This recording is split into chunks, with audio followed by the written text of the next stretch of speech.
Before we get started, I have a quick favor. I've been self-funding the Finding Genius podcast for 5 years now. I've done over 3,000 episodes. And as you can see on YouTube, we're up over 1 million views on the channel, which is fantastic. The next thing I really want to push on is to get up to 10,000 subscribers. Because once we do, we'll be able to put a donate button and we'll be able to solicit donations to help keep the podcast running and to also get the Finding Genius Foundation moving along. We have a big project studying anxiety, depression, and PTSD and working on a product to help people overcome these problems because I've seen them explode recently after the last 2 years of the whole virus situation. So if you would, please subscribe to the podcast. That would help us tremendously. Give us a thumbs up and check in the description for Buy Me a Coffee. It's about $5. If you could buy me a coffee, I'd really appreciate it. It would help keep the channel going, and I love coffee. Thank you. Hello, this is Richard Jacobs with the Finding Genius podcast, now part of the Finding Genius Foundation. My guest is Eri Saikawa. She's an associate professor, part of the Department of Environmental Sciences at Emory College. This is under the Gangarosa Department of Environmental Health, part of the Rollins School of Public Health. Again, all this under Emory University. We're going to talk about climate science. So, Eri, thanks for coming. Thank you so much for having me. Yeah, if you would, tell me about your research. What is it focused on right now? Yeah, it's been a very interesting journey for me. So I started off being an air quality modeler and trying to understand emissions in places like the global south in Nepal and in China. And then I realized agriculture is a very important part of both air pollution and climate change. And so we've been looking at agricultural emissions that took us to work on doing the field work at the farm. And then we also got interested in indoor air pollution, and that has a lot to do with air pollution, climate linkage as well. And now through the agriculture work, we also found a lot of heavy metal contamination in the Atlanta west side. So that became a Superfund site as well. So there has been a lot of different research going on. Another part of work is involving plastic burning in Guatemala as well. So there's a lot of different projects that I've been working on recently. Well, let's talk about some of the projects. So pick one and let's go more in detail. Yeah, sure. Which one do you think is best? I don't know. We could do the plastic burning. That's probably a pervasive problem in a lot of countries. So you said in Guatemala, is that right? Yeah, that's right. So we actually found plastics being burnt in Tibet first, and it was quite astonishing for us. The ambient air quality is very pristine in Tibet, but they burn a lot inside because it's very cold. So they burn a lot of biomass like yak dung in the household, and sometimes the household air pollution can get extremely polluted. So usually the hazardous air in Beijing is about 500 micrograms cubic meter of particulate matter, the very small particles that can go into your lungs and create health issues. But then in Tibet, we've actually seen about 25,000 micrograms per cubic meter of the fine particles, PM2.5. And some things that we found was that they burn garbage inside as well because there isn't any infrastructure. And that can obviously be very toxic. That can also lead to both climate change and air pollution problems. And why are people burning garbage in the first place? They have no sanitation or places to throw it away, or they don't recycle, or what's the reason? Yeah, there's no infrastructure where they can dispose of the garbage. And so the easiest thing for them is to burn them. And so in different villages, sometimes they have a dump site where they dump all the garbage and burn together in the community. In some villages, they don't have that either. And so they would just burn, in their homes or outside of their homes. And what we are seeing in Guatemala, in some of the rural areas, is that they will burn usually outside of their homes because there is no pickup trucks, coming to collect your garbage. Well, how does this stuff get to them in the first place then? They have no infrastructure. Yeah, so they have a lot of plastics. The plastics are everywhere. So if you go to the stores, then you can get a lot of different plastics.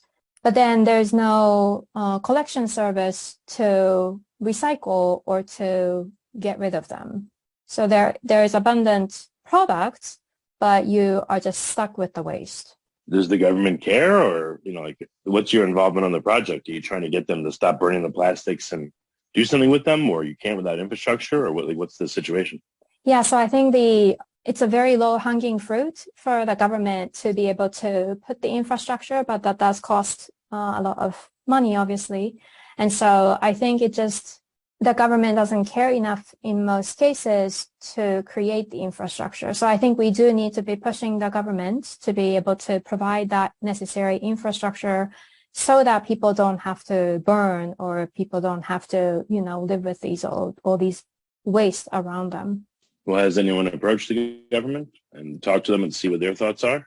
So that's an interesting question. I think, we've seen this happen in Nepal and in India as well, and in Guatemala, obviously, too. And I think, how do we approach the government? I think as a scientist, what we do is to research how the problem is for the human health, for example, and what kind of emissions are they causing and what the magnitude might be. And if the government were to actually implement the policy, how well the problem would be. And so that's how we've been pushing, and we've been trying to work with, for example, the World Bank, so that the government could take some action. I think the World Bank is not the government, though. What does the government say and want? The World Bank, I'm sure, has its own agenda, but that's right. Where does it go? What does the government want? Yeah, so I think it's very difficult for scientists to be approaching the government directly. So I haven't had the privilege to go directly to the Nepali government to ask them, for example, or to the Guatemalan government. What we are trying to do, though, is to approach the local community members and, try to see what would be the best way to reduce waste. And I guess trying to raise awareness, because sometimes people don't realize that is bad for your health. And they're just doing that because that has been the habit in a way. And knowing that this could be bad for you can be a game changer. Are they burning plastic inside their home or outside or where? I guess do they have designated people that tend to the pyres of stuff being burned, or is it just everyone's burning a little bit on their own? So I think that depends on different places, but usually in Nepal, they make small burns. Like on the road, I've seen a lot of people just burn. And then in Tibet, as I said, there are some communities that just burn together as a community outside. But then each of them also burn some small things inside their homes. In Guatemala, in the village that we work at, the Jalapa, we usually see each individual homes having an outside area where they burn garbage, and that includes plastics as well. So you're telling them about the dangers of it, but then what's the solution? What can they do instead of burn the stuff? Yeah. Are there landfills, or what's the alternative to burning? Right. So what we're trying to do is first to reduce waste. So, in this project, what we are trying to achieve is how much is actually being emitted from these plastic burning, and what is the health impact by looking at the biomarkers, and also what would be the best solution for each of the different communities. So we would have the community meetings and try to figure out what the community members are interested in and try to reduce the plastic waste that would fit each of the different individual villages, if that makes sense. Yeah, but what's happening to them? Are they experiencing health effects? Can you tell? Is there, when you speak to the village elders or leaders, are they saying like a lot of people are dying young, or are they not noticing anything, or what's happening? Yeah, so in Tibet, a lot of the life expectancies has been very low. It has improved quite a bit, but it's still in the 60s. And so there are a lot of different reasons for that, I'm sure. It's not just about air pollution, but I do believe air pollution is a pretty big component of it. And when I ask them, they say that this is how they've lived their lives and they don't see any problem with it. And what's interesting is they actually say that air pollution is not really what they think is the problem, but climate change is. So they're much more worried about climate change happening and glaciers melting rather than them being exposed to these toxic air pollution. In different places, I think how people react to it is quite different. So I don't want to generalize, but I think raising awareness is definitely a first step. Well, awareness of what? Again, if they don't care about the local burning and about how it affects their health, then what's the point? But climate change, then it's another very different, that's an incredibly different issue that even they their efforts may or may not affect enough to help themselves. Yeah, that's very true. But then I think if you didn't know about the impacts of air pollution on your health, but realizing that that is a potential, I think people could change how they think about, what they do. And so what we've seen in Tibet is that if there are a lot of tourists that inform them about the danger of air pollution, they are very aware of what happens to their health because of that burning. And so they tend to have more chimneys, and they tend to care more about air pollution compared to those that didn't know about it. And so those things take time, but I don't think it's not like they don't care. I think it's more about that's how they've lived, and then they weren't very aware. But if people do start to realize that that affects your health, I do think that, people do start to care and work on it. But you've explained it to them, and they come back at you and say climate change worries them more, or again, the glaciers melting, et cetera, or, how do they respond when you have told people about it? Yeah, so I do tell them that, air pollution that we are breathing together is really high, and that's not going to be good for their health. And then some people do tell me that, that's how they've lived, and then they care more about climate change. I think that they care about climate change is great, that they are aware of it. And of course, that is really related to how they live as well, because glaciers have been with them all their lives, and then them seeing a lot of glaciers retreating must be a huge issue. And the climate that they raise their yaks in, that's changing very rapidly. So that's obviously potential threat to how they would live in the future. Do they even care about climate change, or they just care about their local climate? Maybe if you're able to tell them that, burning the plastics will first impact your local climate more than other climates, and it may contribute, or if you find a link where, it looks like it may contribute to problems with their glaciers locally and problems with their climate locally, then they'd probably pay attention a lot more. If there's even a link to be made, if it can be made. But if not, it just sounds like the approach isn't really what they're concerned about, Yeah, that's a good point. So what we tried to do was that when we, depending on what you burn, there's a lot of what's called black carbon, the soot that come out of it. And then what happens is when they get deposited on the glaciers, then they get retreated much more quickly because they are black, and then, they absorb solar radiation. And so I think that link is there, but I also do think that it's a little bit unfair to be blaming them for all these that they're that they're going through, because most of the impacts is not because of them. They have such a small part contribution to climate change. So I do wonder what the best way is to work with them and find a solution. Well, all right. So if they're not contributing much to climate change, but again, they're worried about their local conditions. Right. That's exactly just right. Initially, it doesn't look like even tying plastic burning. I mean, I guess you could tie it a little bit. Like you said, if soot ends up on the glaciers, that would be a problem, causing them to melt faster. Right. Maybe, I don't know. No, I'm not trying to tell you what to do, but if that was demonstrated, I wonder if that would help them, would make it a more immediate problem to them, And you're not blaming them, but you're saying, hey, you can reduce this and keep your glaciers in better shape, possibly a little bit, by doing this or not doing that.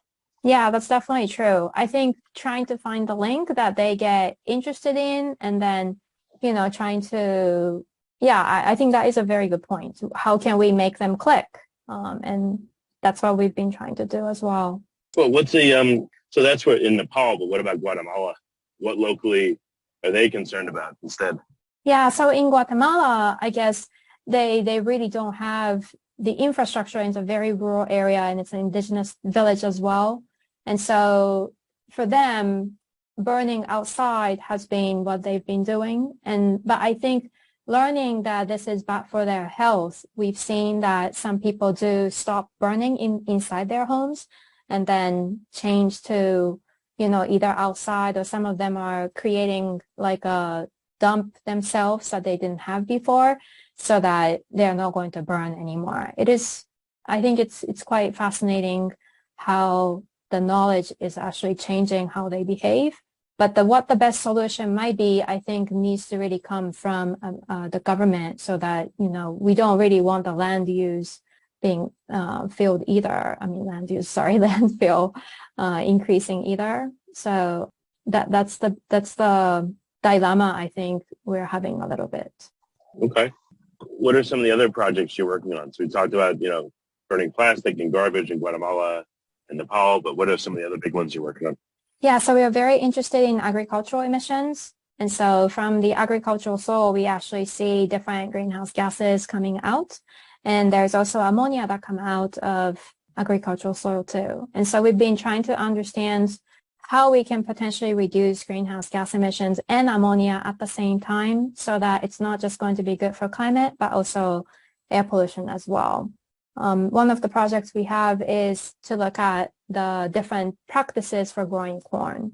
And that's been going on since 2016. And we are trying to assess if the agricultural practice where we grow perennial clover called white clover, that can be sufficient so that we don't need to provide any synthetic fertilizer on the soil. Fertilizer usually leads to a lot of nitrous oxide emissions and also ammonia emissions. And we are trying to reduce those emissions that are very important for climate and air quality again, and also be able to store more carbon in the soil. Well, there's a lot of, I've seen a lot of this. Regenerative agriculture talks a lot about it. I mean, there's plenty of speakers out there talking about cover crops, about no-till farming. I mean, all kinds of stuff. So I think there's a lot of resources and practices and active farms that look like they're sequestering quite a bit of carbon in their soil with these practices. I don't know if you've spoken to any of them yet, but I've seen some out there. There's one guy named Gabe Brown in North Dakota. He talks about this, and there's Joel Salatin, and there's a few that I've seen. So they maybe have helped you to, kind of fast forward what you're doing a little bit and help. Yeah, I know that there is so many work on carbon sequestration. I think what we are lacking is the link between carbon and nitrogen. So a lot more focus is just on how we can store more carbon in the soil. But I think what we need to think about is how can we store carbon and yet not let nitrous oxide be emitted at the same time. And I think that's a pretty difficult and sensitive balance. And because nitrous oxide is a very important greenhouse gas, we need to be thinking more of that, in my opinion. Well, most people are not even doing the no-till and the regenerative agriculture. So, I mean, that may be if everyone did that instead of the traditional farming with tons of, exogenous fertilizer, that would be a huge step forward. Does it need to go beyond that? Or, I guess you're trying to, stop the nitrous oxide from being produced in oil at all? I'm sorry, regardless of the farming method?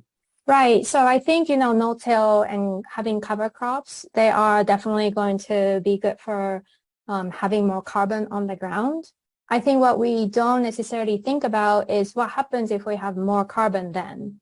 If that is also going to lead to more nitrous oxide emissions, and if that stored carbon is not very stable and they're just going to be released back to the atmosphere, it's not really ideal.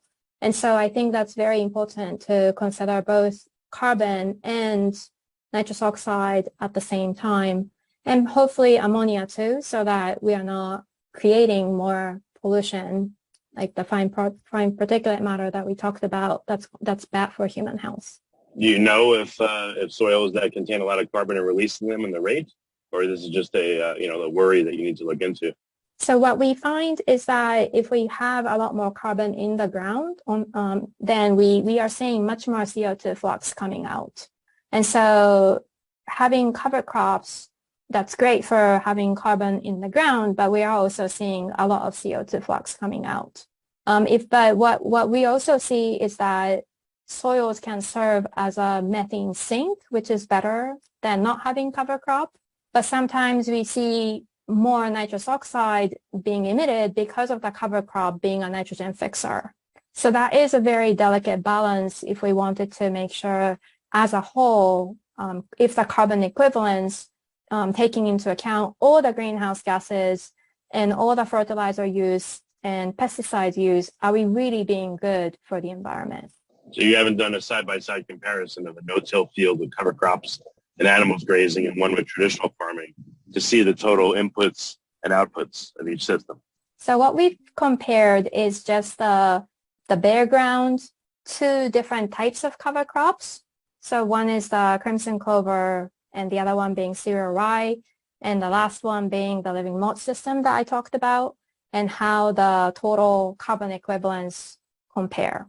And what we find is that if we take into account the clover respiration, then we are potentially the best using the living malt system.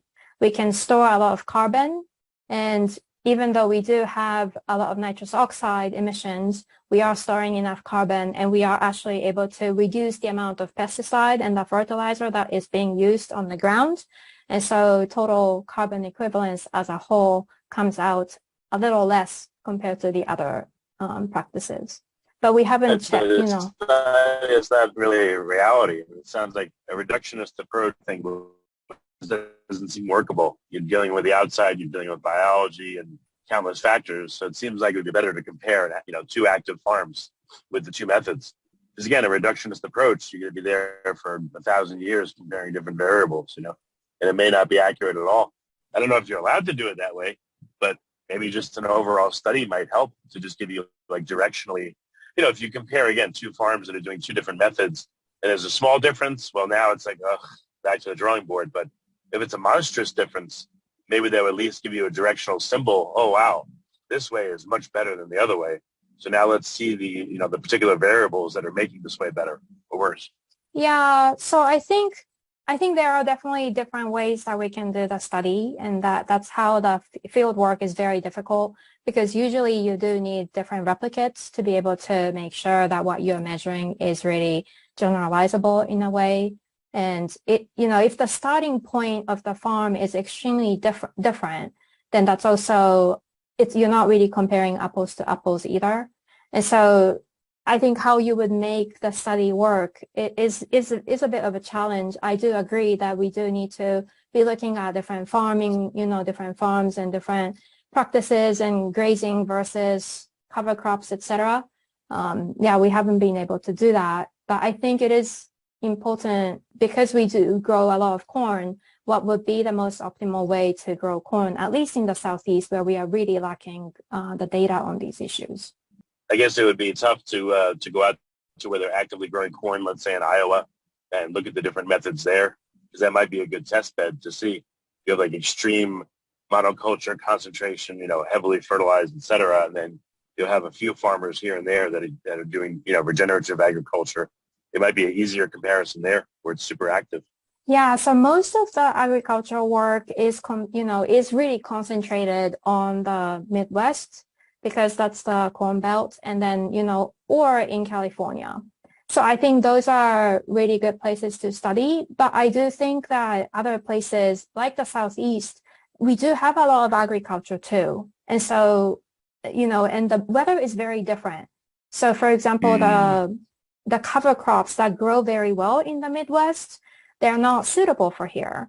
And so I think it is very important to be able to have a study that's based on the condition that we are in. And even though it is true that corn is mostly grown in the Midwest, there is a lot of corn grown in Georgia too. So to have a better representation of what the U.S. emissions would be as a whole, it is, I think, a problem to lack the data in the Southeast. So I was going to make a joke. We don't want an apples to apples comparison. We want a corn to corn comparison. That's a good one. I should use that. Yeah, you can't even do an apples to corn comparison. It's really tough. That's right. Yeah. It makes sense what you're saying, though. Right. The climate's different, the cover crops are different, et cetera. So in Georgia, for instance, have you been able to find spots or farms that are willing to let you go and let's say do sampling? Yeah, so it's been very interesting because, this Living Modes project, we started because of the collaboration with Dr. Nick Hill at the University of Georgia. So he's the one that came up with this Living Modes system, and we've been very fortunate to work with him and figure out the greenhouse gas emissions. He's been talking a lot to the farmers, and now there are farmers that are interested in growing corn using that method. And there are some farmers now that are interested for cotton as well, because that's what a lot of farmers grow here. So I think there is a lot of potential, and the government now is really interested in climate smart agriculture. So obviously when there's an incentive, farmers would be also interested in those kind of techniques. So I think there's a pretty good alignment, and because there is so much difference with the Midwest, some of the cover crops, that don't work there actually work very well here because we have a mild winter. That's pretty neat to figure out what would be best for us. Well, also too, the emissions may be beneficial. Maybe the nitrous oxides for local organisms are beneficial. Maybe it brings more, I'm just making this up, but maybe it brings more bugs. Maybe, the next year for the field, it's in a better state. I mean, it could be, instead of looking at it as, greenhouse gas bad, maybe it's good. I mean, who knows? This is a really difficult problem you're working on. I'm getting more of an understanding of how tough it is and appreciation. Yeah, so nitrous oxide is a laughing gas. So if you go to, the dentist, that's what you get. But it's very inert in the troposphere at the surface. So I don't really think that's going to be something that's going to be good. But obviously, it may not even make it up, to the higher elevations. What if it stays at ground level and again causes some effects that are beneficial? I don't know. The nitrogen fixers produce it locally, and I'm sure it goes through, as N2 gets reduced or oxidized to NO, NO2, NO3, NO4. There's the mix of all those different, all those different chemicals and their effects biologically and all that. It just seems like horrifically complex. Yeah, it is very complex, and nitrous oxide is a very long-lived gas. So it does actually go to the stratosphere, and it causes 10% of that become NO, nitric oxide, and that starts the catalytic cycle for destroying stratospheric ozone. And because nitrous oxide is not regulated in the Montreal Protocol, it's the biggest problem for stratospheric ozone depletion right now. And I think it's quite interesting now that there is so much space travel. There are a lot of concerns for how the stratospheric ozone might be depleted more in the future. And if we're going to have more N2O being emitted, that could potentially cause more stratospheric ozone depletion as well as climate change too. So I think that's definitely something that we need to be mindful of. Okay. Well, very good. Eri, where can people find out more about all the projects you're working on? There's a lot, and it's great that you're doing all this, but where can people go, maybe one place where they can see all that you're doing? Yeah, so my students have been working on the new website, so maybe that would be the best place. It's definitely not complete, but it's called saikawalab.com. That might be the best place to figure out what we are working on. Well, very good. Eri, thanks so much for coming on the podcast. I really appreciate it. Thank you so much for having me.